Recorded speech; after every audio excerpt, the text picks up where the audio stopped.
So it's streaming to Facebook. That's awesome. Yes. And is it on their Facebook page? Is that what Yep, it is? it is on their Facebook page, and which is a private Facebook page, but I have it streaming so that everyone can view it. So that's one of the many skills I've learned. Oh, and I've been able to give you this. Yes, thank you. Of course. Good. Good, Terry. Thank you. Of course. Yeah. And I'm always looking forward to this.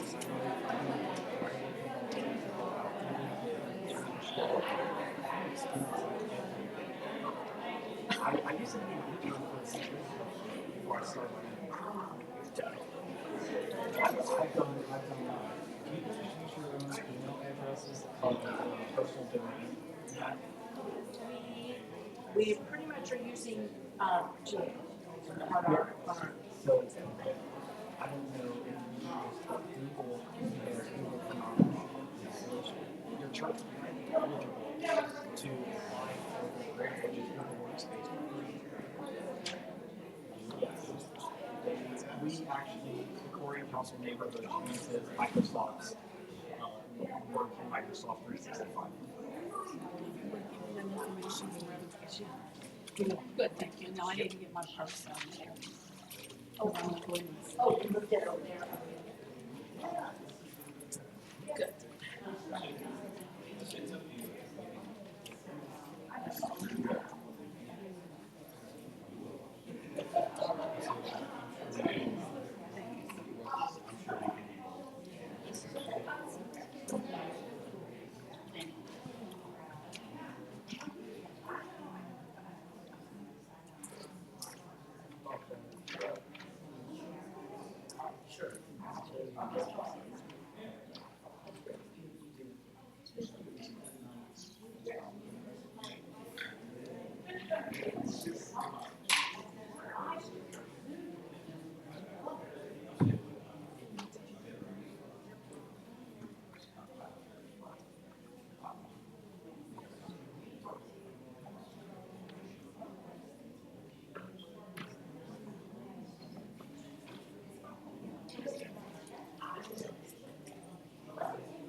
Hello, good evening.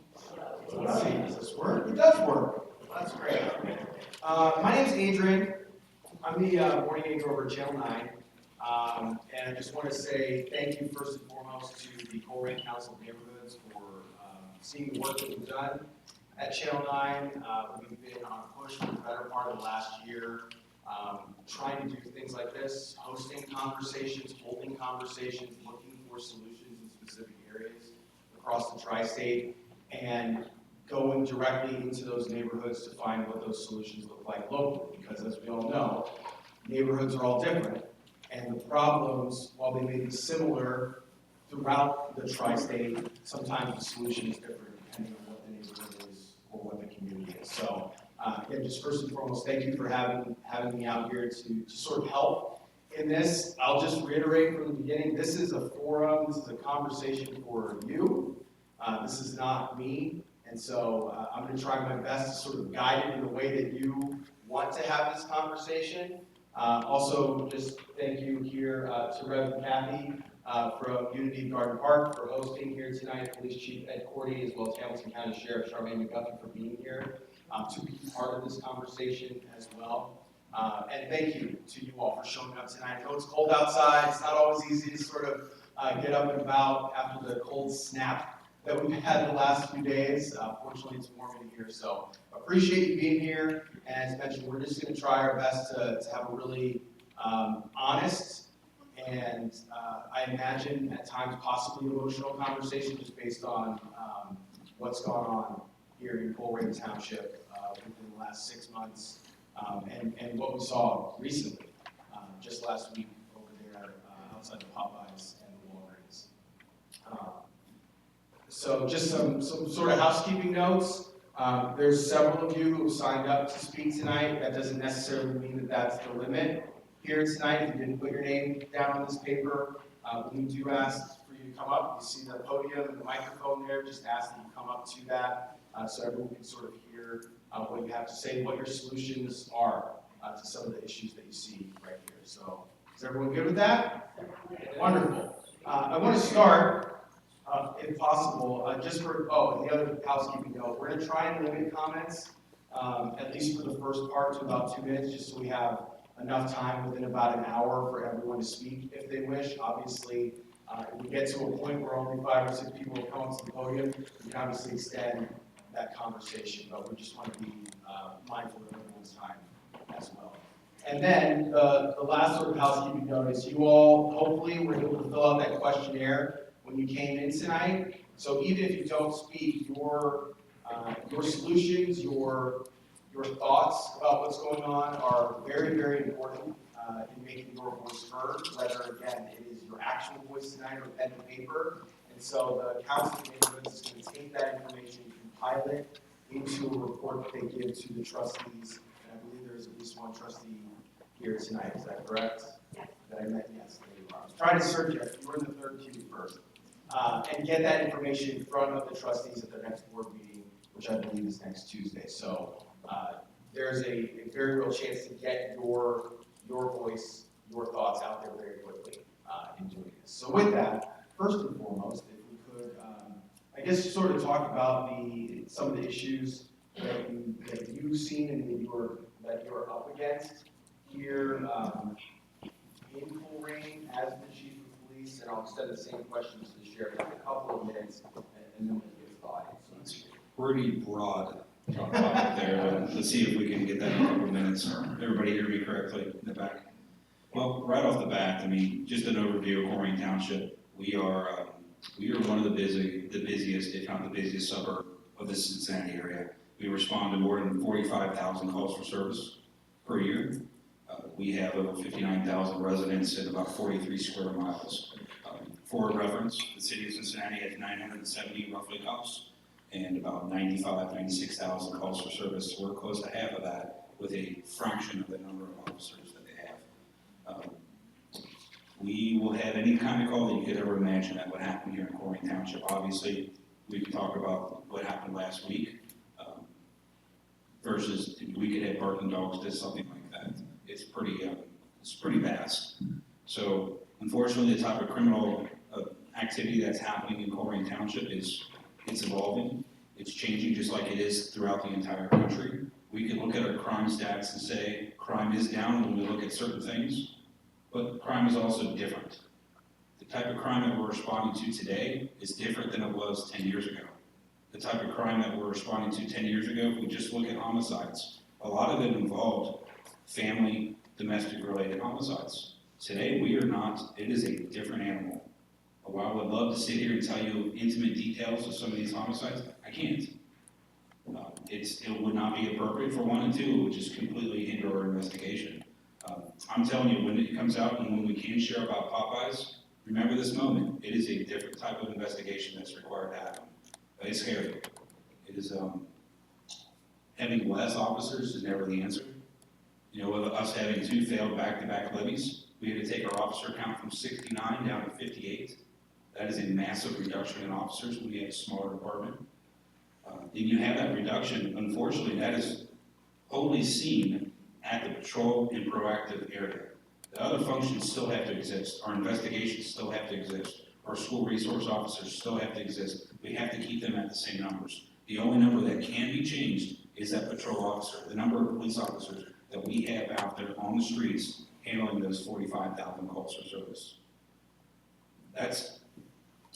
I could not tell you how hard it is to be an officer working the streets and having to go from call to call to call to call. There's staffing studies that are out there that are done by the University of Cincinnati and others that say and recommend that we should have somewhere between 82 and 104 officers. Department of Justice standards, typically what they would recommend is 1.8 officers per 1,000 residents. By that standard, we should have, all around it, because I don't want to have a cop, we should have 106 officers out there. There's activity-based models that suggest that we should have 140. Obviously, that costs a lot of money to be able to move and to get more officers. But the funding that models that we need and we're looking at is only to get an appropriate number of officers to be able to respond to these calls. I would love to give the community what they're looking for, and the officers and the traffic enforcement, the proactive policing, everything that they want and everything that they deserve. But right now, we're reactive, and I only have the officers to even handle the calls that are coming in, and we don't even have enough of those to begin with. Again, the type of crime that's happening in Colerain is evolving. The type of homicides, rapes, robberies, they are just different. We don't even really get started on the type of auto theft. In the last 2 years, have seen quadruple-digit increasing in Colerain Township and throughout the country. We used to have somewhere around 15, 20 auto thefts a year, and now we're getting close to triple digits, if not more. It's just evolving. It's evolving, and it's difficult. You know, unfortunately, Colerain Township constantly gets a bad name for who they are because of the crime that's out there. I'm born and raised in Colerain. I love Colerain. My first house was 3 streets over from this. My grandma lived right around the corner. Colerain means something to me, and I will tell you that we're not done. We're not giving up on it. We need a little bit of help. I love it and encourage and encourage by seeing all the faces that are here. You know, as I told Ms. Davis, anytime that you can get more than 10 people to a community meeting, it's a win. So thank you all for coming and hearing us and giving us that opportunity. I'm sure I will go further on when there's more questions that are coming up here. So I'm going to hand it over to the sheriff now. Thank you, Chief. Thank you very much. I'm Sheriff Charmaine McGuffey, and I want to say, thank you, Chief, for that overview, and I'm going to echo some of those things that the Chief just said about crime and the complicated crimes that are occurring now in all of our different, tri-state area. And I want to tell you this, I've known the Chief now for a few years, and he's very hardworking. I see him at least once a month at the chief of police meetings, and I know he's a very, very quality guy, and I'm here to help in any way I can. I want to tell you that I am the commander of 900 deputies. I am the commander of the jail, the security for the courthouse, and also road patrol. We have some 12 different districts that we are out there patrolling, and they're pretty far and vast. Hamilton County as a whole has 800,000 people. And it's a big job. And I have very capable commanders and majors and captains and so forth. And they're working very hard as well. The Sheriff's Office is committed to collaboration. That's what I said when I came on. The 42 police agencies that help police Hamilton County are very quality police agencies, and we meet up at least once a month, more than that oftentimes, and we're there to help each other, we're there to support each other, and that's what I intend to do. I have my jurisdictions that our deputies patrol, and I can talk about those, and as the chief said, I mean, the proliferation of guns alone involved in crime is shooting up those homicides, those people who are getting shot, the children that are using guns. I mean, it is a very, very complicated problem. It's not just here in Colerain, I assure you that.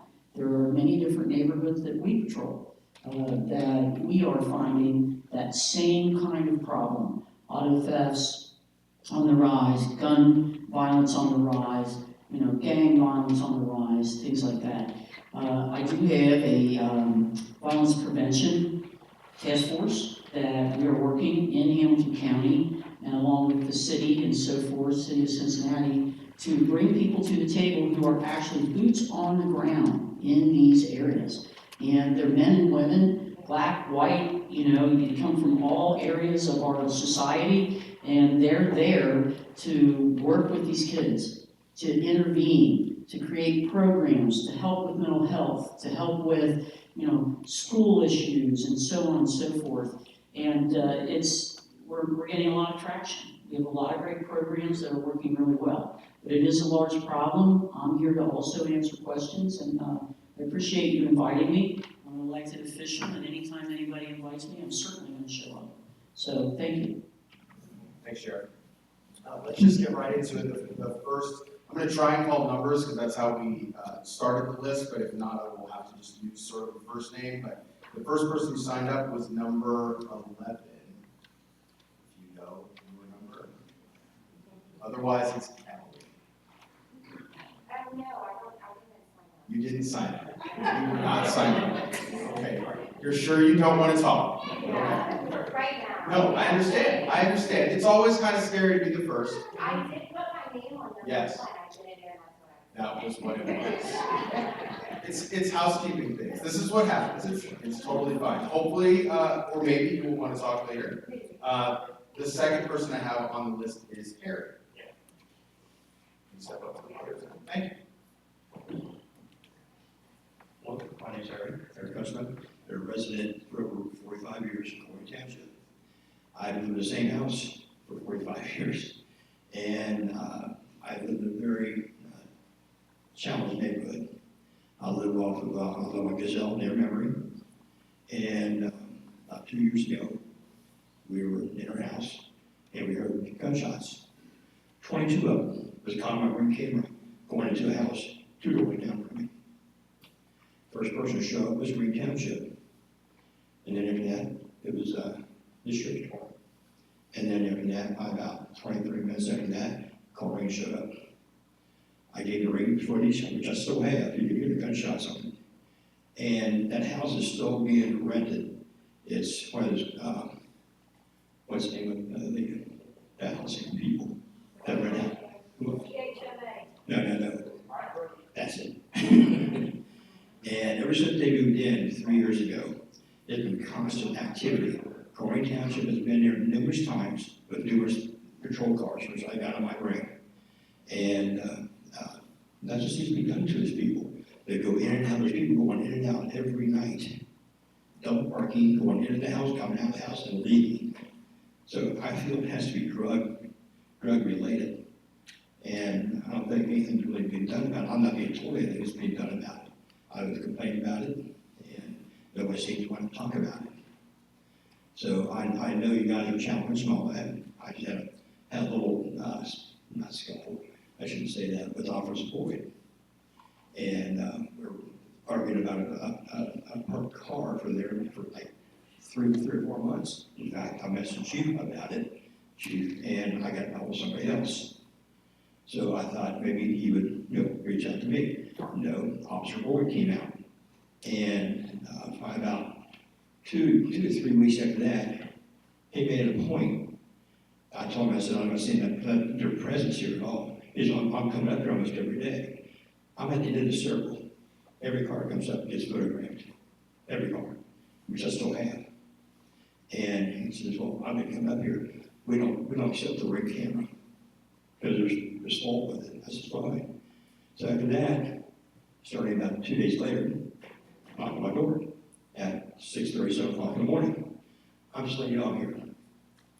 He did that for 2 weeks and didn't say anything to people about the car, which had 2 flat tires, a bad registration, and it went on and on and on. So finally they towed it after about a month and a half after I made complaints about it. And so I haven't seen Officer Boyd since. So that's all I'm gonna say. Is there something, what would you like to see done? Well, more police presence in our neighborhood. We live in a niche neighborhood. I've been there for a lot of years, and I get along with everybody. I really do. We had a neighbor who's moving next to me, and he had some problems. He has a condition that he says things he doesn't mean. Okay, and there's just a lot of cuss words and all that. But now me and him, we're good buddies, and all that, no problem. We've been there, and just the neighborhood has changed so much that when I called for a gunshot, probably about a year ago, that happened, I guess, close to us because I was working in the office right there, and my office faces the street on Gazelle, and we heard it. We called the cops, and they're calling Township up, and whether they're SUVs. And they had every light on the thing illuminated. But not once did anybody get out of the car and talk to me. I had to go to the car and talk to them. So, I don't know. It doesn't sound like it's very friendly to me. That's all I gotta say. We can definitely touch base on the parking issue. Maybe I can give you some understanding and some rationale behind it without having that in front of me. It's kind of hard for me to comment. Another part is when we talk about the shootings and us responding with the lights on versus you coming out. A lot of that comes down to feedback here. A lot of that comes down to is how it's also coded in the response for us. So when you call 911, it goes to Hamilton County Communication Center, a different wing than the sheriff's office, and it goes through the communication center and then how it gets sent to us. If we get dispatched to a call for investigate shots fired, it tells us to go to this area and look around and investigate. If we were told to investigate and make contact with this resident, that's a completely different thing, and that's what we would have done. It just sometimes it comes down to a lack of or communication barrier between how it's dispatched and giving it from your message to the communication center to our officers on scene. So without knowing that and being able to see that easily could have been a breakdown right there. Yeah, because I talked to a sergeant or whatever at Walmart the other night. He was doing guard up there, watching or whatever. And I told him the whole story about it. He said, I remember that night. He said, we had something else going on that night, a big whatever, and we had to reshuffle my office and all that. That's we didn't show up at that time. So he gave me an explanation on that. But I'm not very appreciative of a police officer coming to my door, knocking the door. Almost every other day, say, I'm here, which is ridiculous. Do your job. That's all I'm gonna say. Thanks, Eric.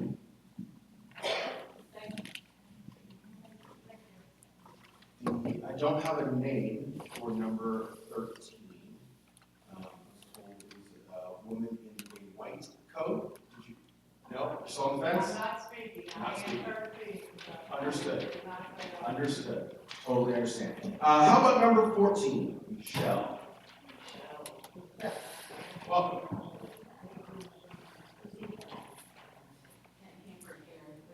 Some talking points, and I have a copy of my talking points that I'd like to leave with you as well.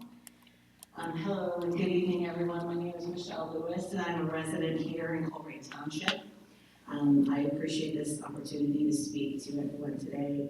I'm out this evening out of concern of the two recent violence that occurred, first at Kroger and then more recently at the Popeyes and gas station along with Walgreens.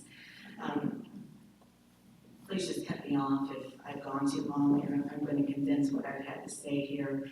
I believe here with my whole heart that our community officials look at our issues with their lens and we look at the issues with our lens as community. However, I'm here to focus on solutions and to bring my ideas forward to strengthen our community. Not only just for us, but for the people who come to Colerain and do business and want to come here and stay and do business and bring their businesses here. My ideas that I'm going to share tonight are based on my personal and professional experiences while living in other parts of the country, from small town to big town, city USA. Some of what I'll share this evening may produce a knee-jerk reaction. My intent is not that. My intent is to bring this information as we need to be aware and accepting of the fact that crime is here and it's been here. I believe a couple-pronged approach. First, there must be recognition by the community, again, as I said, that crime is here. These two egregious acts of gun violence are only things that bring up the subject for many here, but it's time for us to get our heads out of the sand and wake up. We all should be worried. This community can get involved. I know the police department, sir, you have several things on your website that community can get involved in, from neighborhood watches to coffee chats with you, sir. But I think that if we want our community to get involved, I believe if we want our community to continue to prosper and to drop some of the crime here, we need to do more than that. And that brings me to my point. I believe that it's time for us to engage in aggressive policing, period. Constant and consistent traffic and pedestrian stops, checking people for warrants, guns, drugs, and making arrests. I'm not implying that there's no room for community policing. There is time for that, and there's space for that, but I think that ship has sailed, and I think our approach needs to be different now. Lastly, to my neighbors here, collectively, throughout the county and Colerain, I know neighbors that have taken their family members in, whether it's sons, daughters, nieces, nephews, grandchildren. I applaud people for that and their efforts. But if family members are committing crimes and they're apprehended in Colerain, please hold them accountable for their actions. This mindset cannot solely fall on our police department. Family has a responsibility and can no longer make excuses why their loved ones are in trouble. Help your loved ones through tough love, partner with schools, churches, mental health organizations, and through other resources in the Cincinnati area. Where do we go from here? And I'll wrap this up. Let's not reinvent the wheel. Let's not throw another levy. Money always helps everything. I know that. But smart, ground roots, old school policing, I believe, is also an effort, along with bringing the community together as we are all here tonight because we care. If we look at the news, and I'm going to just mention a couple of stories that we can hopefully partner with. Fox Local today highlighted Miss Shannon Hughes within an organization called Ignite Peace. Her advocacy goals is to provide anti-violence education. Could we partner with Ignite Peace?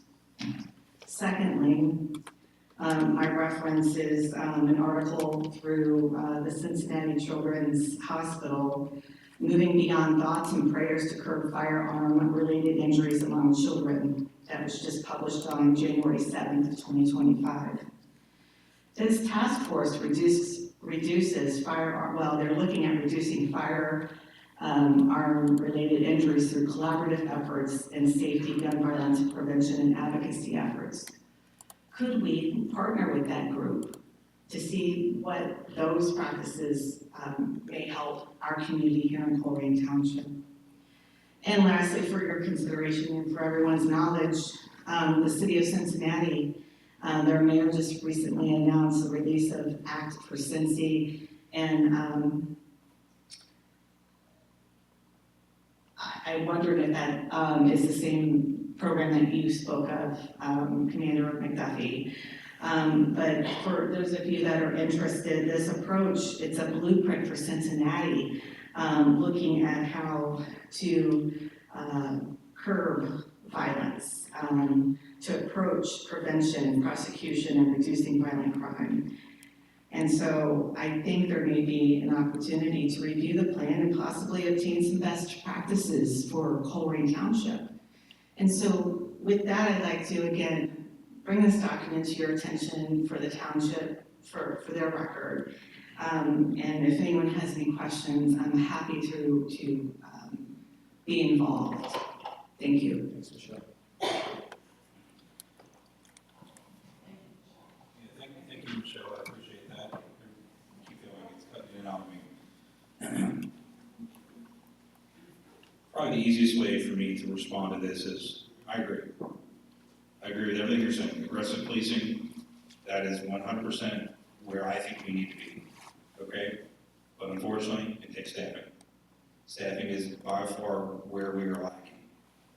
I have the staffing that appropriately respond and investigate the crimes, even though we had a 30% reduction in our investigative group over the last few years. The two areas, again, that I said earlier, are the patrol units and our proactive unit. That took the hit from us having the reduction in staffing. That proactive unit was doing the aggressive policing, was doing the high crime areas, was doing the aggressive searches for the people that are wanted that are in our jurisdiction. And those, they are actively working our drug complaints that we receive. Because I will be the first to tell you, there is a drug issue in Colerain Township. There is drugs. There absolutely is. But until we have the staffing to be able to actually work the cases, which take a lot of time to work, we're never going to be able to make that impact. And again, I'm going to sound like a broken record, that takes staffing. That takes an appropriate number of officers to be able to do what is necessary. I understand another levy, and I understand more money, and I understand every one of us only have $1, right? If we have that dollar, it can only go so many different ways. I will also tell you that the township model of funding is frankly broken. You know, we are required to get a majority of our money from property tax. That is the only way that we can pull in money for our staffing is through levies. So unfortunately, that's why levies exist. I could not agree more with what you're saying. Aggressive policing is 100% where I would love to have us be. But again, staffing is key. I'm wondering, Chief, if there's a way to, and not specific numbers necessarily, but what happens if you take, you said you're staffed at 58 right now, if you take 8 of those officers that you have right now, and those 8 are now doing the proactive, what does it look like then for the rest of? So if we did that breakdown and we looked at that 58 officers, 6 of which are dedicated to the school district, 100% paid for by the school district, and only responsibility is the school district. So that number is really now down to 52. 32 of those officers are assigned to our patrol division just to answer the calls for service. So now we have 20 officers that we're looking at, which includes some of the administrative roles. It includes, includes our traffic investigators, because we have very serious auto accidents, as we all know, that occur in Colerain Township on a daily basis. That's multiple officers there, so now our number's getting closer to about 12. We don't have the staffing to be able to pull just directly to that. We currently have 4 officers assigned to our impact team, which is that progressive, or that aggressive policing unit that goes out there. The projection of where we were at and where we were moving towards in 2022 was to have a 10-person team that would be working 7 days a week, just on this, to try to, let's be honest, how many people in here have drove down Colerain Avenue and saw some crazy driving? I have. But if our officers are going from call to call to call, they might see it too, but not be able to stop to make that traffic stop because they're going to a more serious call that they have to get to.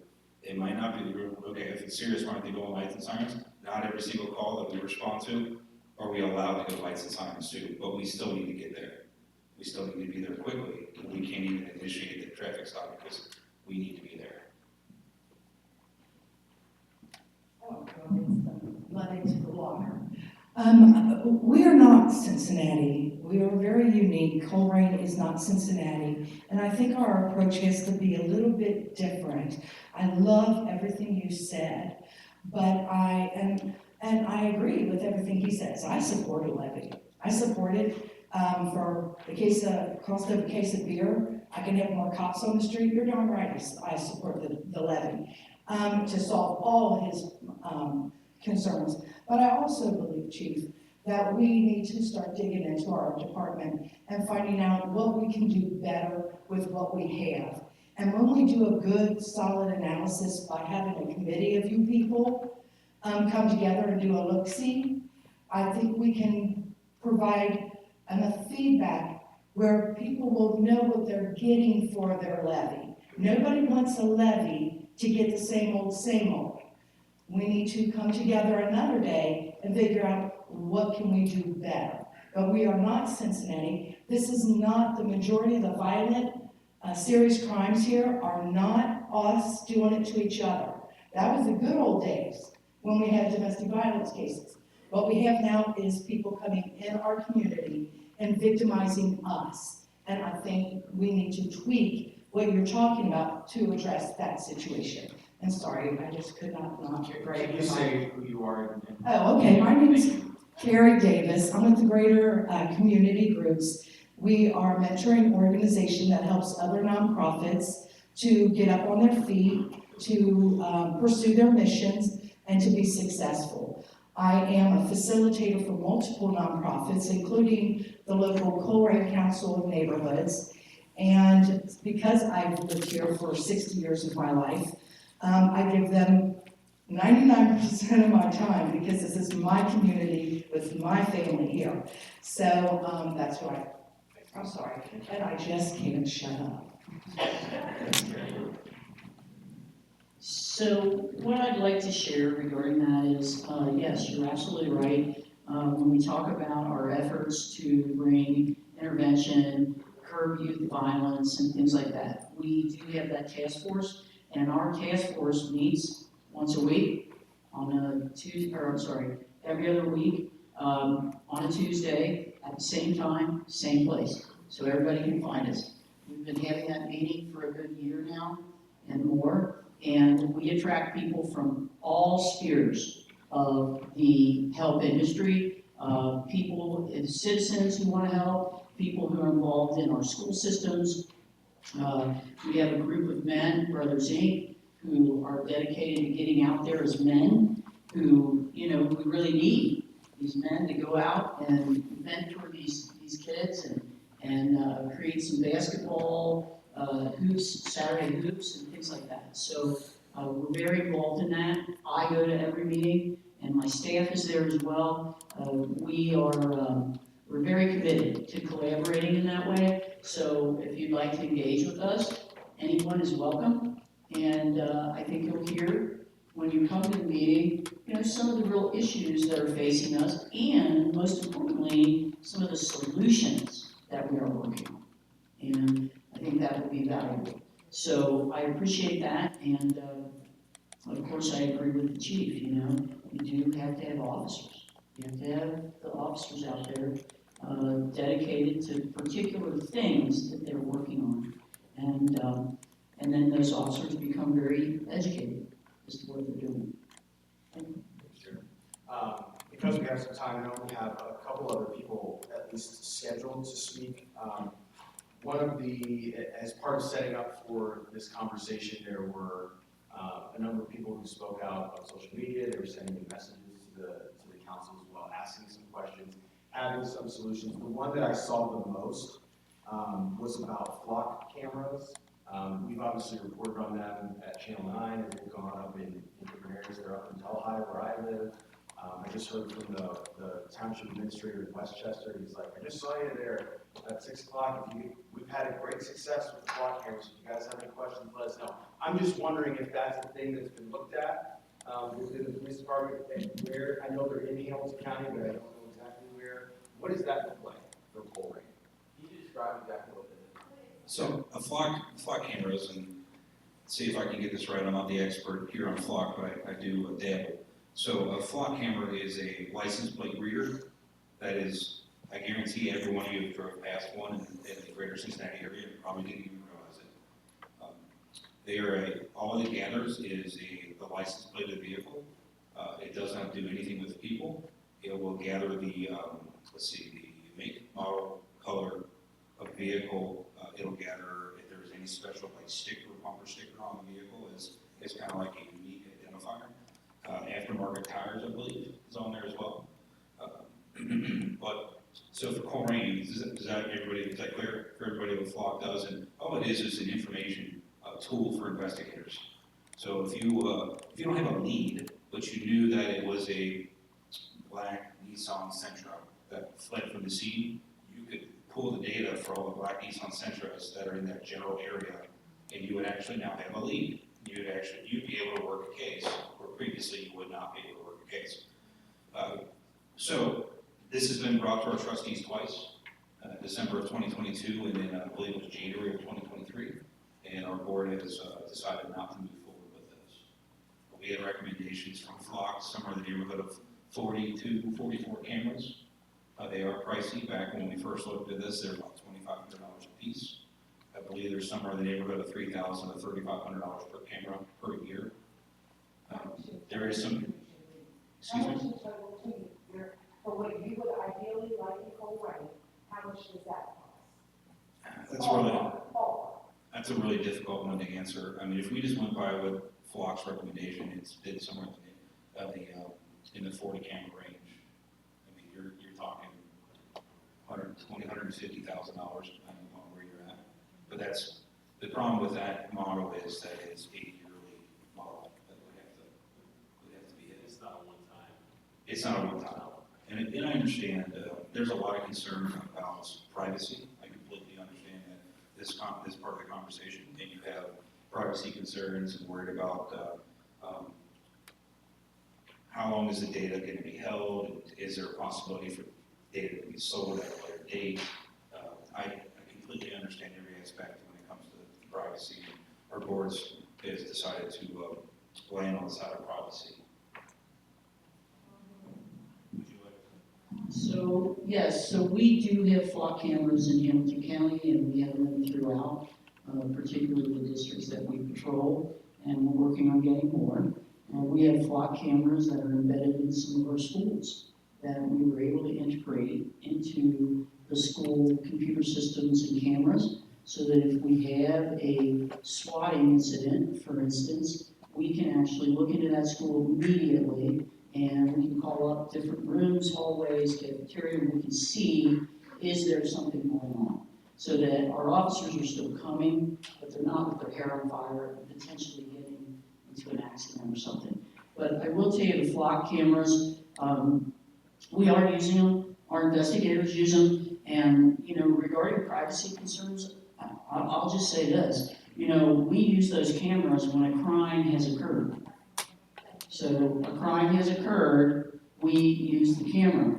We're not interested in how many people drive past that camera every day. We're not interested in who drives past that camera every day. What we're interested in is when a crime occurs, who was in that area that committed that crime?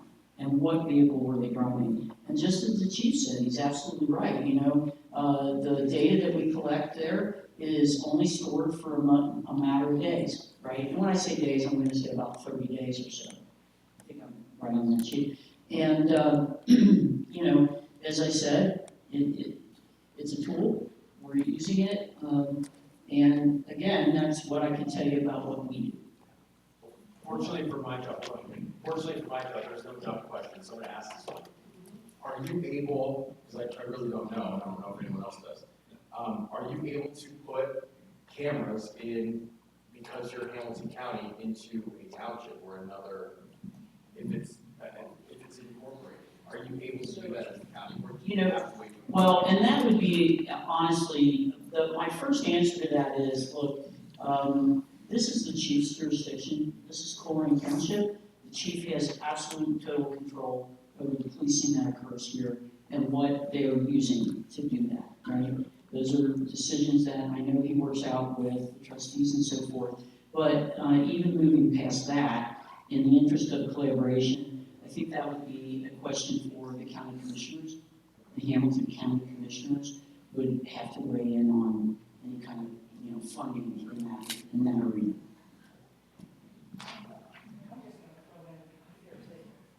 I'm sorry. I want to talk to you about the flock. We've had a significant number of people have approached the township trustees and begged for flock. They just budgeted $300,000 for $100,000 for each one of the trustees to spend on their own projects. And they did not think about the fact that we have a majority of citizens who want flock here, that he was only asking $50K to get it started and prove to us the value of that investment. I need to encourage you to reach out to your trustees who are not here. Ms. Ulrich is here somewhere, and I believe she is fully supportive of the flock system, but she's all alone, and so we need to support her in this effort. There is a meeting on Tuesday. I think the other trustees should all put down their slush funds, and we should once and for all let these officers do their job. I want to also show you that the cost he's saying to have a whole gamut of these flock cameras working is equal to the amount it would cost for just one cop. So this is like having 15 cops, or however many, in your community more by investing in one flock contract as the chief recommends. He and I don't even like each other that much, but this is common sense. We are all in danger. This is common sense and we're all in danger. So please write your trustees and tell them this Tuesday to pass flock once and for all. I'm sorry.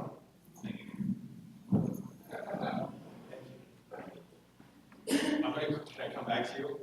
Wonderful. Just because I have two other speakers here, I believe we will find out. The person at number 15, I kind of feel like I'm on Price is Right. Let's make it clear. Number 15 is Benita. Would you like to speak? Wonderful. Thank you for letting us get to speak out. We can try and lower it if you I was need. just trying to lower it. Yeah, no, you should be okay. Okay. If you just speak into I it, just yes. don't like it unwelcome. I Understood. want to thank everybody up there, especially you, Commander, especially you, Chief of Police. I've been a Colerain resident 53 years. I've gone to every township meeting with every different Chief of Police. I've been with Dan Malloy, then I was with Mark Denny. Unfortunately, I haven't been with you because of the way the township was running and no one listens. I have done everything humanly possible as a resident of this community to let people listen to what we, the taxpayers that pay you and the trustees, look at your tax bill. I just got mine. I was actually going to bring it tonight and show it to you. We are not getting what we pay out for this community.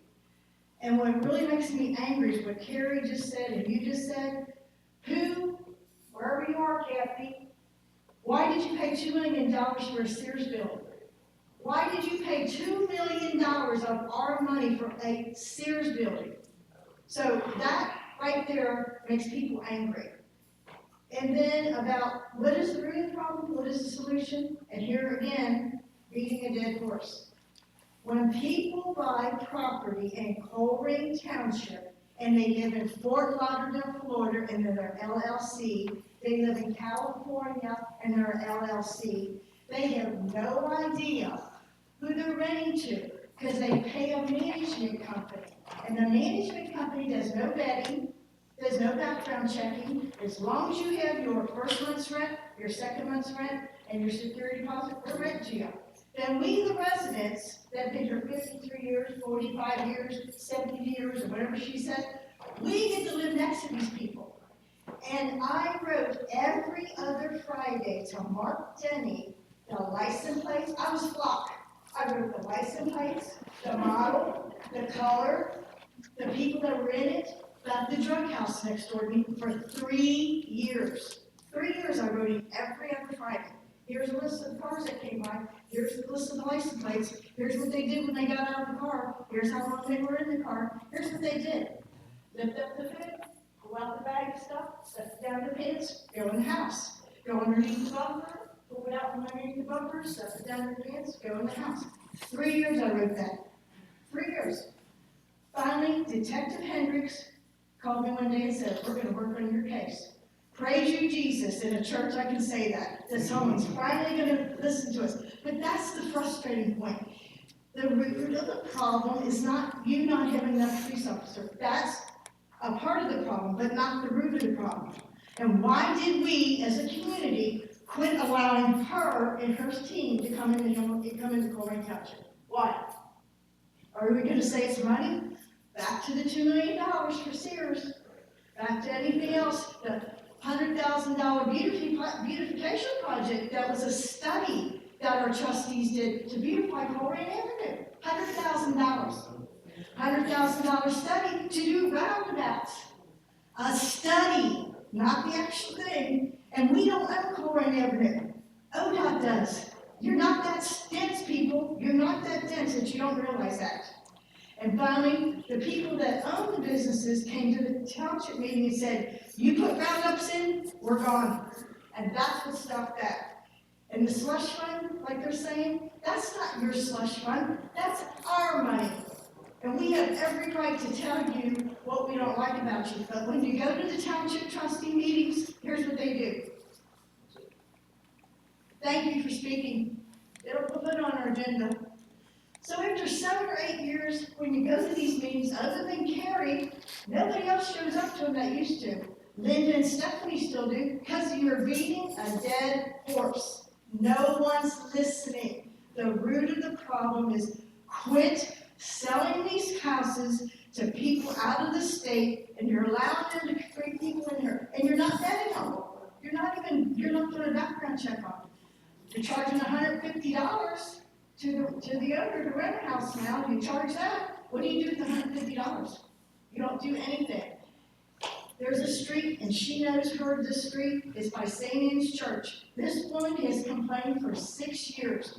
At the end of her street, they work on cars, they drain oil, they lift up the hoods. 6, 7 people are working on cars at the end of this street. She has complained at every meeting. She's come to every township meeting. You know what they do? Oh, we'll fix it. They go down there and get it out.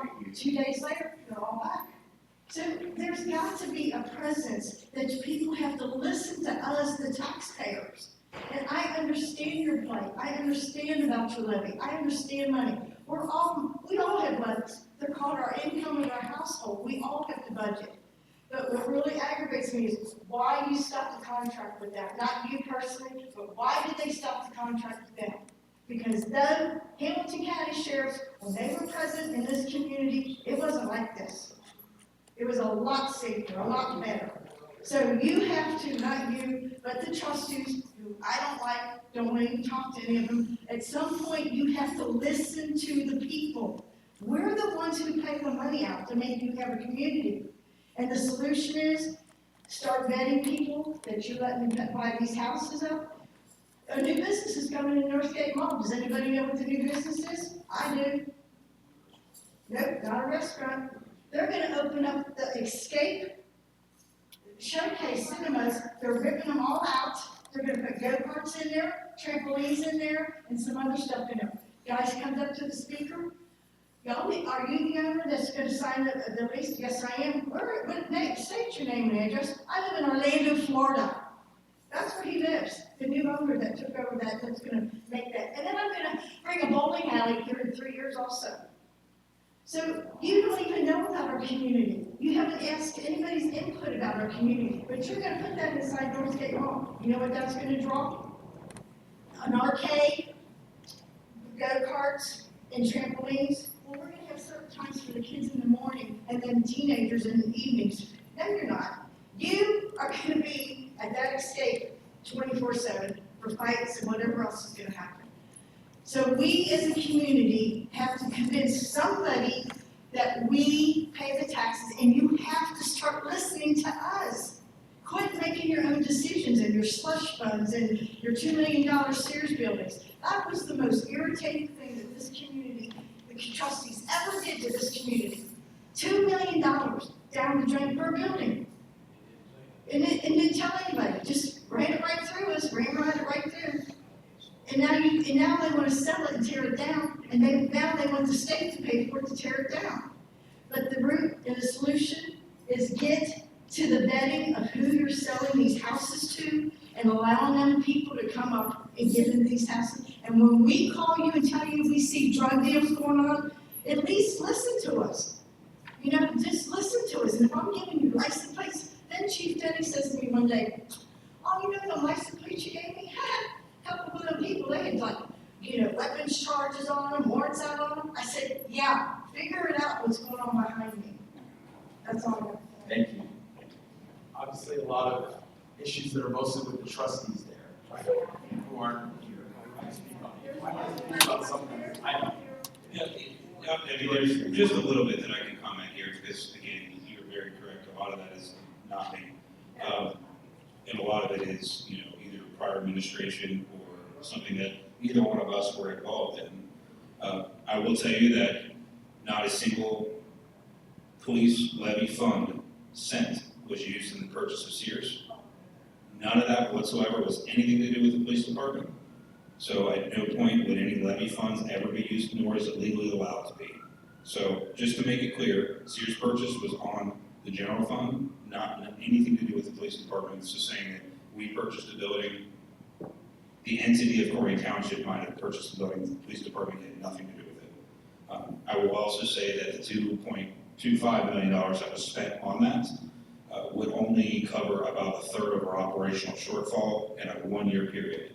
So at the length of a 5-year levy, that would be 1/15 of the money that would be needed that we are looking for in our levy. I understand the logic and I understand the conversation. I understand every aspect of what you're coming from. We're not legally allowed to say who's allowed to buy a property, nor who are they allowed to rent it to. So that's nothing that we can do as an entity. We are having a beneficial traction in our rental registration program that allows us to actually now have a name and a number and a point of contact that when we do have issues with rental properties, we actually can call somebody. Because you're right, there are absent landlords. And now we actually can do something about it. And within the last a little over a year that this program has been in effect, we've had tremendous traction, and we're actually finally able to start moving people out through a nuisance resolution that do cause problems. So we have some new different angles that we're working with that, and we have seen some very positive. And you know, the whole conversation with the sheriff's office in Colerain Township, that's a whole different can of worms that was over it was about 12 years ago. Neither one of us were involved in that.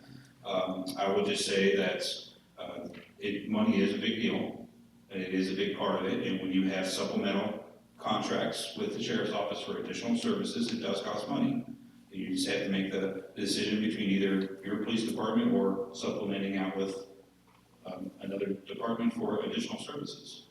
That's all it comes down to. This is a much larger conversation that could probably be handled in this event tonight, but that's really what it comes down to. Anything to share on that? Yeah, I would like to echo what the chief said. You know, neither he or I were involved in any of this conversation all those years ago when you know, Colerain Township became its own police entity and the sheriffs were no longer, you know, policing this area. I will say this, that, you know, the sheriff's office is committed. I'm committed to collaboration. I'm committed to helping out in any way we can. I'm, you know, very happy to be here, and certainly the things that you've talked about really resonate, I think, with me and a lot of other agencies and in Colerain Township. So, you know, I am open to helping the chief in any way I can. Of course, there are, you know, laws and boundaries and so forth that have to be worked out at an administrative level for both he and I, you know. And when those things are worked out or we're asked or invited, I promise you, we're gonna beat it. So, I'm sorry? That I cannot answer. I can't answer either. Once again, I understand. Once again, I understand, but that's also something we, in a free market that we can control. I'm pretty, I know, I should have sat down, but when people start talking, I get passionate, and I didn't have the courage, but you guys give me the courage to speak up. So thank you for that, but I really didn't want to be here, but you guys did it, it's your own fault. So I do want to say this, I watched the police department like a hawk. I go to all the meetings, I did their classes, and I watched this one too. And I have not seen any better collaboration in all my decades in Colerain Township than what I have seen between these two new, fresh leaders. We used to not take advantage of this drug unit, and this was part of the prior administration. Chief Cordy and Sheriff McGuffey, they got together, they put all the differences aside, and they are collaborating on a level we have never had in 30 years. So I just want to share that. The level of coverage we're getting now, we were paying as taxpayers for the services of a sheriff, and our prior chief would not work with them. Now, Cordy is pulling in the money in her budget and getting something for us. Now, I'm not taking a side on any of that other stuff about, who should be sheriff. I like collaboration, I like I like having a couple different voices at the table and viewpoints. And that, of course, includes the citizens. Thanks, Gary. I just wanted to put it as true. I have one more name on the list, and then we'll go. And it is a Michelle. Parks. Yes.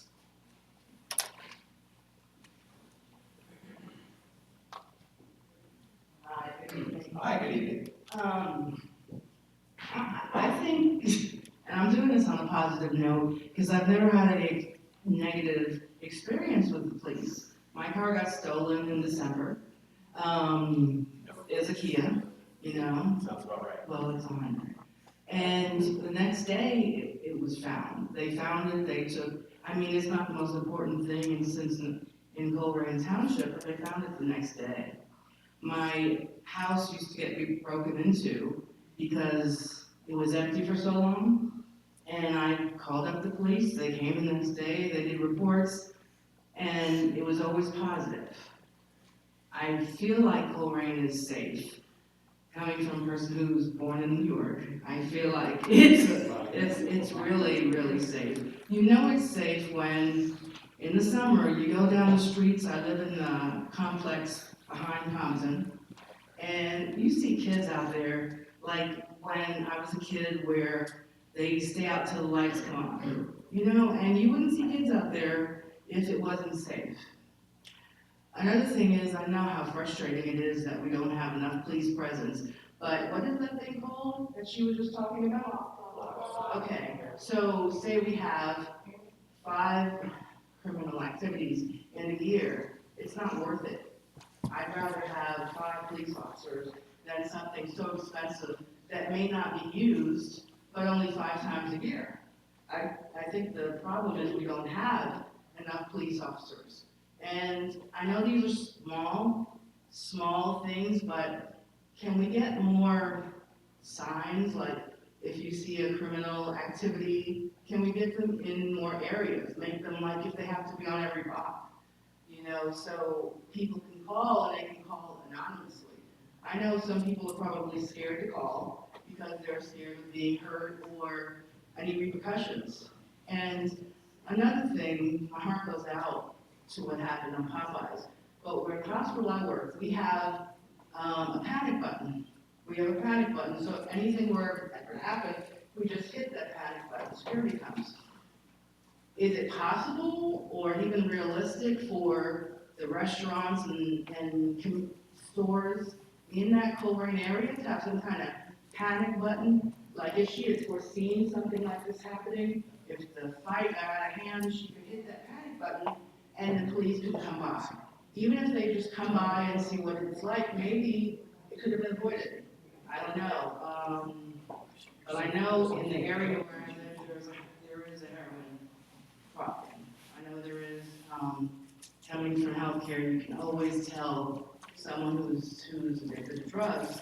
But what do we do about it? I mean, if they're not committing any crimes, then what do we do about it? Do we let them just go?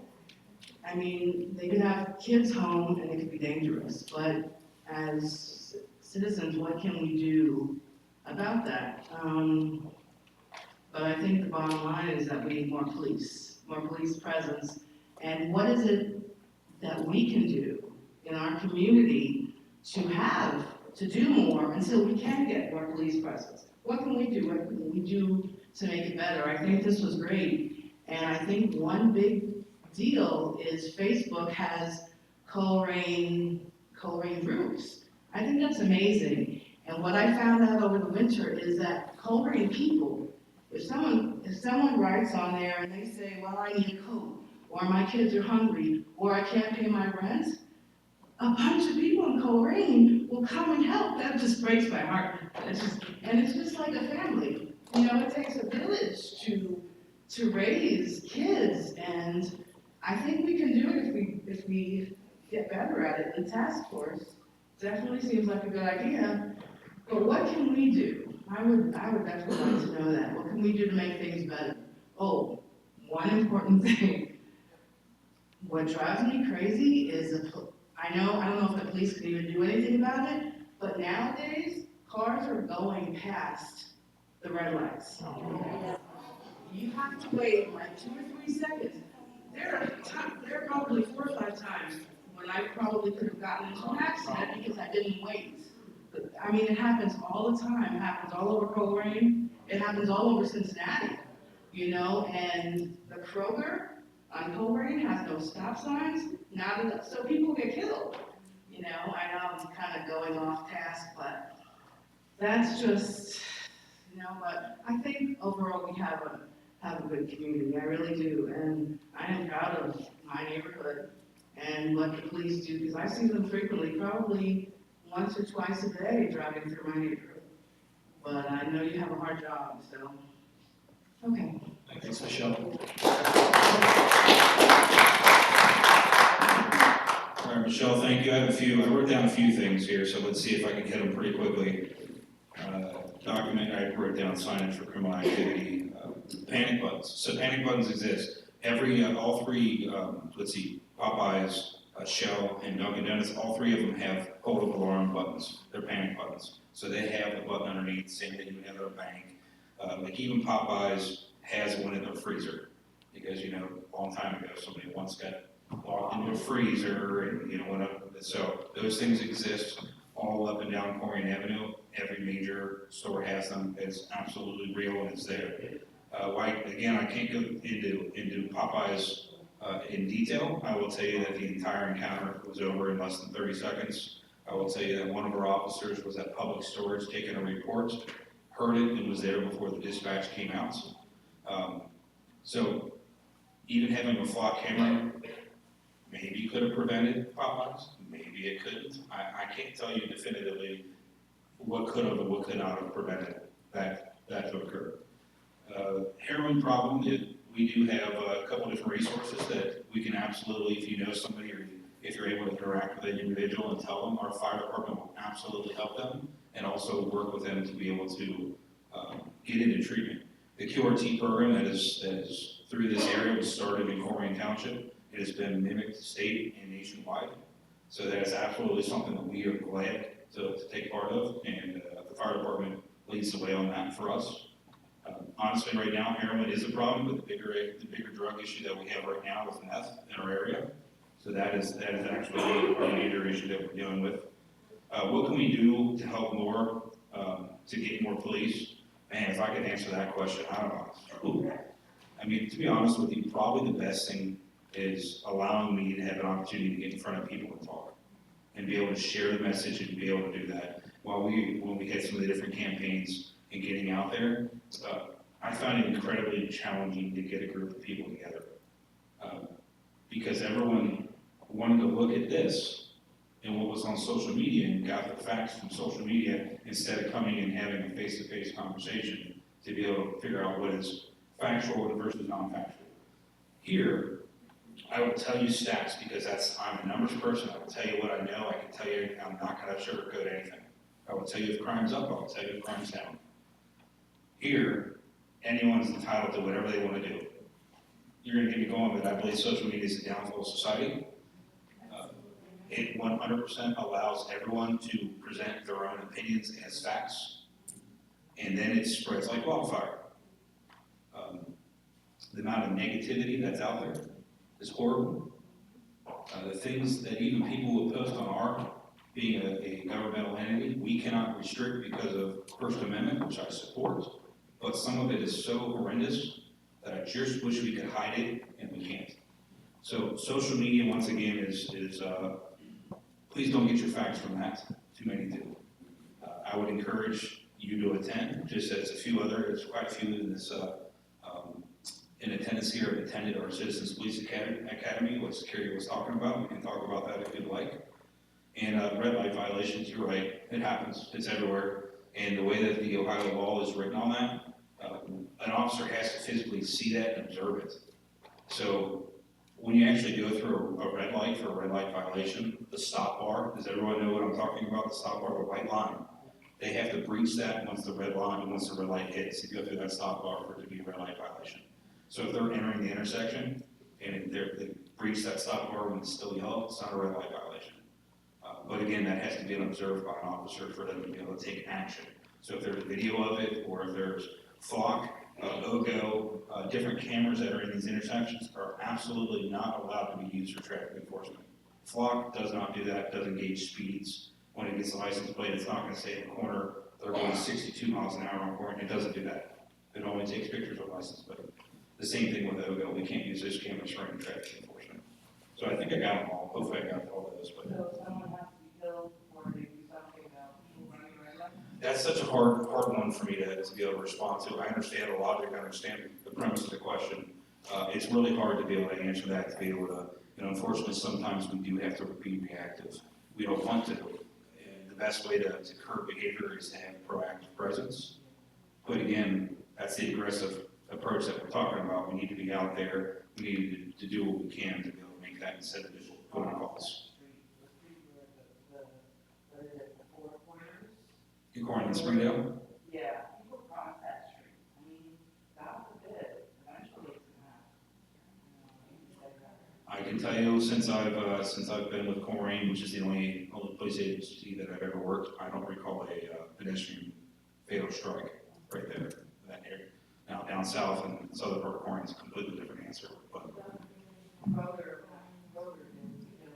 in someone ran a stop sign and a person was killed crossing over from Spectrum to the gas station. This was a few years ago. that was a few years ago in the parking lot. So I would like to just quickly comment on something that you said that I think is very valuable, and that is community involvement, community engagement. And it is something that I have experienced because it is a model that I use, and I've used it with domestic violence, reduction of gun violence, etc.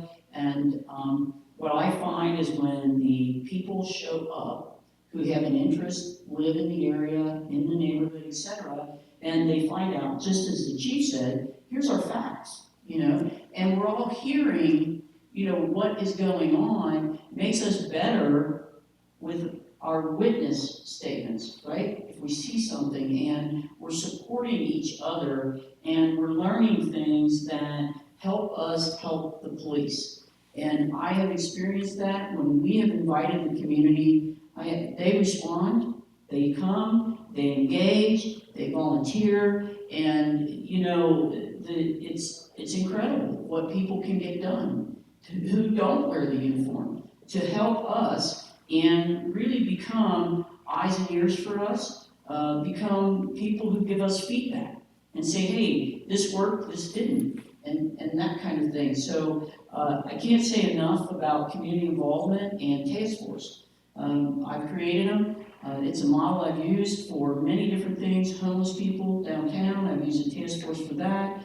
And, the people that helped solve those problems that I had were people, they were the community. So I do encourage that, and I know it works really well. Sheriff. I know I've set up a call back on you, just on something you want. Yeah. Okay. Yeah, just Sure. Just for some context, I have a 22-year-old who is in her last year at University of Cincinnati, who I want to come back to Colerain and live and to start her career and her life here. My parents are 77 and been lifelong Colerain Township residents as well. And during all my travels, I've come back to settle here. So I just kind of wanted to share some context and why this is important to me. About the flock, I will come to that township meeting. I have to check my calendar. I guess my question is, why do we have to have an all or nothing approach? Why not a pilot? So let's run flock, maybe 20 flocks, if you want whatever to call it, and do a trend analysis or study to see, those benefits. And then lastly, sir, my question about the drugs. Can you speak to the collaboration that you've done with FBI, DEA, CI, and of course the sheriff with drug crackdown? Thank you.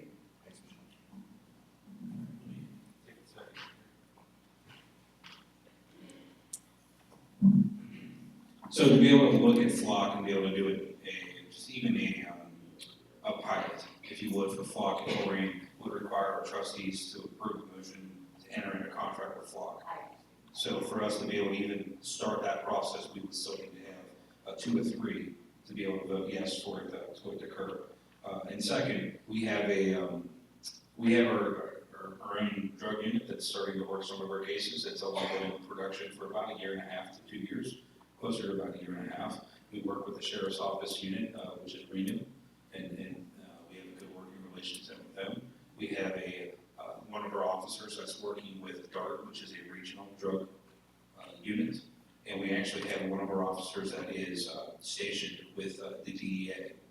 And one of the, I told you earlier how most of our funds come from property tax. Another way that we're able to do it is through the forfeitures of what our officer works with the DEA. He's actually stationed out of the airport, and he's able to work in interdiction from there. And during COVID, we had some bad years where we only brought in about 100,000, and I say only 100,000. The highest in the last few years was about 400,000, and we're able to use that for equipment and different things like that, which saves each and every one of you money. So we have a lot of collaborations with different units with drugs, and again, I'm going to sit up here and tell you there is a drug problem that we're actively trying to work on. I can't talk about prior administrations and some of the different comments in there because that wasn't me, it's not fair for me to comment on, but I will tell you that is a focus for us. And sure.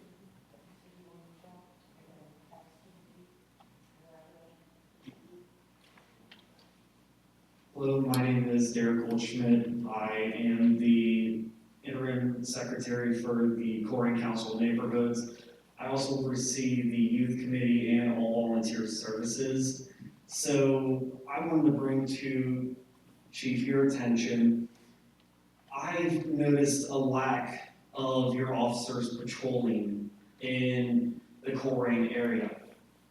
A few weeks ago, went to file a report with an officer at the station, and on my way there, I saw cops sitting in the impound parking lot talking to each other, sitting in the Trinity Lutheran Church, just sitting there, and I waited over 30 minutes, and still no officer came to speak with me. I came back later that night after work, around 7:30, and, for some reason, your officers came speeding in the lot, like uncontrollably, in an unsafe manner. One of them seemed like they were in a rush to get home, Another one actually took the time to make my report, but I've seen it, there's a big lack of officers actually patrolling, and I've seen a lot of them just sit around in parking lots. And from what looks like, I don't know if they're on their breaks or whatever, but the more cops we have out patrolling would be safer for our community instead of sitting in their car in a parking lot. I mean, and that comes to a point where when you're coming down Springdale Road, it almost starts to become a speed trap because of where they're located. You're hidden behind a big building and a bunch of trees, and it's not fair to some of the residents who go through there knowing, I mean, some of them I know speed, but I've also seen people probably go at least 60 down Springdale Road, and they'll go right past that officer. Nothing happens. And I think that's sad to see that the police department doesn't do anything about it. That those kind of situations aren't taken into account because that's dangerous driving. And it needs to be addressed. Another thing is, I also own a IT company, and the social media presence. What a lot of people don't realize is a lot of violence happens. It starts on social media. It starts by one simple post. Shootings happen because of it, and just like the threats at the school district. And I'm guaranteeing 99% of those threats come from online entities probably even out of state. And my concern is that not only the district, but local law enforcement isn't doing anything about it. And I don't know if it's just you don't have the resources to, or it's just a lack of not wanting to, but social media has made such a bad impact on our community, and that's one of the things I try to work on with every client I have within Hamilton County, Greater Cincinnati, and Colerain Township, because there are scammers out there. I mean, I get calls all day long about my car's extended warranty. Those are scams. And, I don't think local law enforcement puts enough information out there about those. They really need to understand there's more scams than a lot of people think. I mean, I've even had my own grandma called and someone tried to pretend that they were me in a jail in a different state trying to get my grandma to pay bail. Those are scams that I think need to be watched out for. And I get it. Some of them occur overseas. You can't really do anything, but the more you put on local agencies' radars, is the more it's acknowledged and the more action that's taken. Because the more action that's taken, that means that the less it will happen. And another thing, with this new business coming to Colerain Township, more juvenile violence, more fights. The juvenile court systems are overloaded as it is.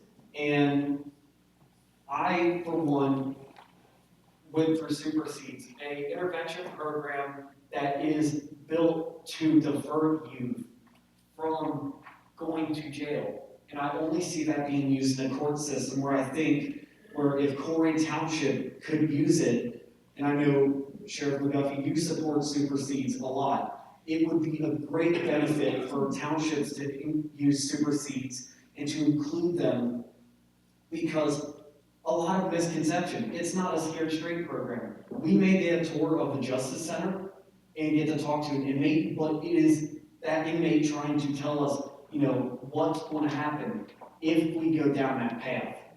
I went through it because I wanted to. I wanted to have a voice in the community for people my age and younger that can actually speak up and help others. I may just be 18, but I'm not like many 18-year-olds who sit playing video games all day. I'm in college currently, I'm still in high school at Colerain, and I am able to do all these things because of the knowledge I've learned throughout my life and knowing that community, bringing the community together gets a stronger reaction. And a lot of it is the trustees' fault. They are about politics. That's all they're about. And then they hate when people like Carrie speak up about issues that happen. And they use the police department to silence that. Well, I think we need to, we're not going to talk about politics today. Yeah. And we're not going to attack. I really appreciate everything you said. Adrian has given us more time than what he promised us. So I would like to hand this back to Adrian to close it out. I do have one closing statement, just simple, but let's close this out for you guys. Well, I'm sorry, I have one quick question. Sure. Just that new, whether you're talking about the bouncy house or, I think it would be an idea for a lot of kids who don't know where to go, that maybe it would be something for them to go and hang out in the streets. Because we have that one over there by McDonald's, and my son takes his daughter there, and he had a great time. So have you had any problems with that one? I think it's jump. Right, have you had any problems with that? We've had some calls through the patch, but there's very few businesses in Colerain that we haven't responded to at one time or another. So if I could just try 1 minute respond to Derek real fast. Lack of patrolling and sitting in the parking lots, you know, a lot of times what it comes down to is every single incident, every single thing, there you are. Everything that we go to requires it to be documented. A lot of the times they're catching up on paperwork. Sometimes they're relaxing. To be honest with you, we don't get breaks, 12 hours. We eat in our car, we have our snacks in our car, we drink in our car. Sometimes we just need to just take a breath from that call we were just on, just to be able to make sure that we're not here. We need to be down here for every normal thing. So there's more going on than what's perceived. Shootings from social media in that conversation, I will tell you the majority of our shootings are not whatsoever related to social media. Some might be. A lot of the assaults, especially at the high school and talking about Colerain, most certainly there's a lot of chatter with social media that gets spilled over to the schools. 100% agree with you. I will tell you the majority of our shootings result, they come from some sort of relation to money, some sort of relationship to sex, and some sort of relationship to drugs. Almost everyone, but that's it. That's what they're coming to. Lack of wanting to, I wrote down lack of wanting to work. All the cases about the swatting. You're right. A lot of this is outside of this area. A lot of this is, you know, as somebody that knows IT, a lot of it's voice over internet protocol. A lot of it's things that we cannot do anything with. And if there's multiple occasions, we do get the FBI involved. We've had incidents where FBI has gone to different areas throughout the United States, including Africa, and they find the person, they interview the person, and they know exactly who it is, but they can't do anything about it. That's the world we live in. Number one thing, if you take anything away from this, is law enforcement. It's not what we know, it's what we can prove. Half the time, or majority of the time, we know exactly what happened or what we believe happened, but it comes to that point of how we can prove that. And we do have diversionary court every Thursday in Colerain Township for juveniles.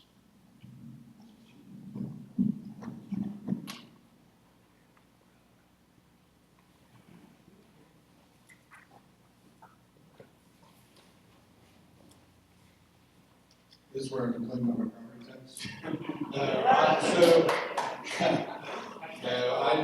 I live in Colerain Township. I work for the sheriff's office. I've been a sheriff for 14 years, I think now. What you people need to understand is some of these things are just isolated incidents. In these neighborhoods, they're doing the best that they possibly can with what they have to work with. They are very limited. When we used to run here, we call it 16 deep. When you go to Colerain Township and you're changing shifts from the person getting off to the person getting on, you're 16 calls behind. So when you're saying you're waiting 30 minutes, you're probably very lucky that you're within that 30-minute window. It's just how it is. Same thing when we're running out west. Same thing when we're running in Lincoln Heights and low property areas. You don't get breaks. You just got to keep moving.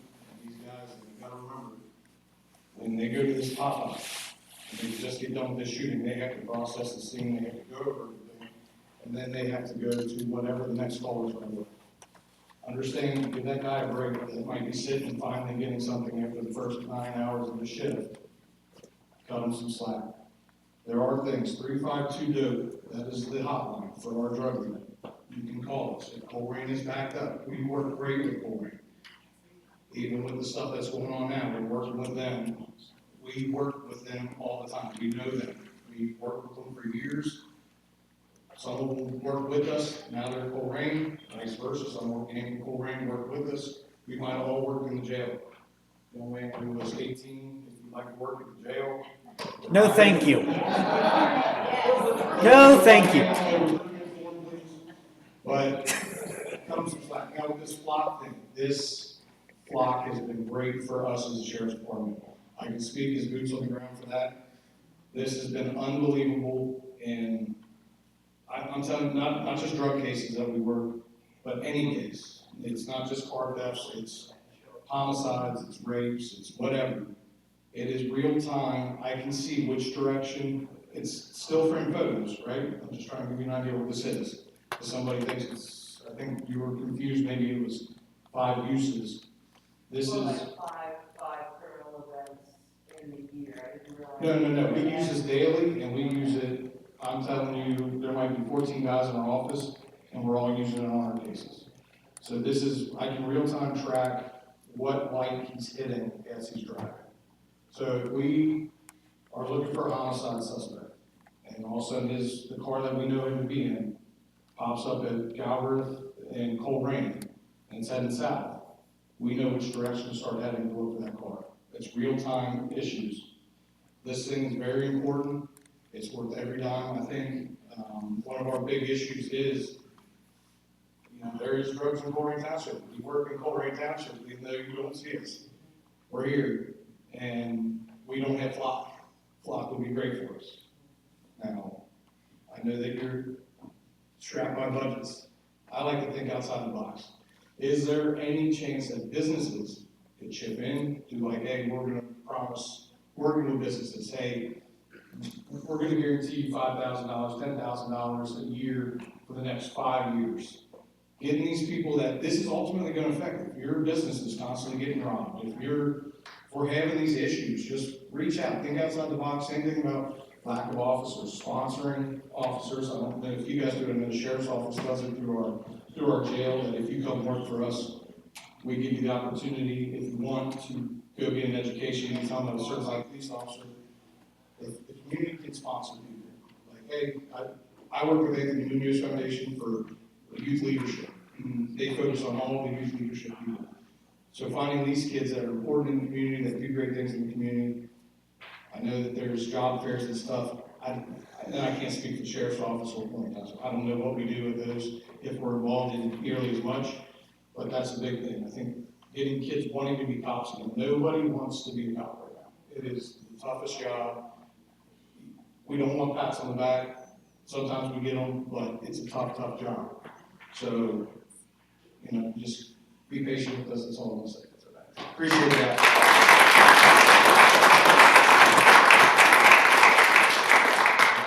If I could just very quickly, thanks for being the anchor. I appreciate that. I will tell you, so the conversation about flock with businesses, there are local businesses in Colerain that have it. Lowe's, you drive through Lowe's parking lot, as soon as you make your way in there, right by Scowling up north there, they have flock cameras. There's different HOAs that actually exist in Colerain Township that also have flock cameras. That is something that private entities are doing as well, so. Sure, Gary. Yeah. Thank you. Gary's going to say one more thing. I'm going to step off. Thanks for having me. I hope that this was productive for you. I know for me personally, and I know for speaking for my station, which I don't do all the time, this was something that we have actively been striving to do, is try and make sure that people's solutions are heard. And it's not necessarily like, hey, all of a sudden things are going to be fixed, right? Because that doesn't happen all the time. And it definitely doesn't happen overnight. But I think having a conversation and allowing us to be part of that conversation and seeing where this goes forward is going to be really helpful. So thanks. Thank you so much, Deborah Pye.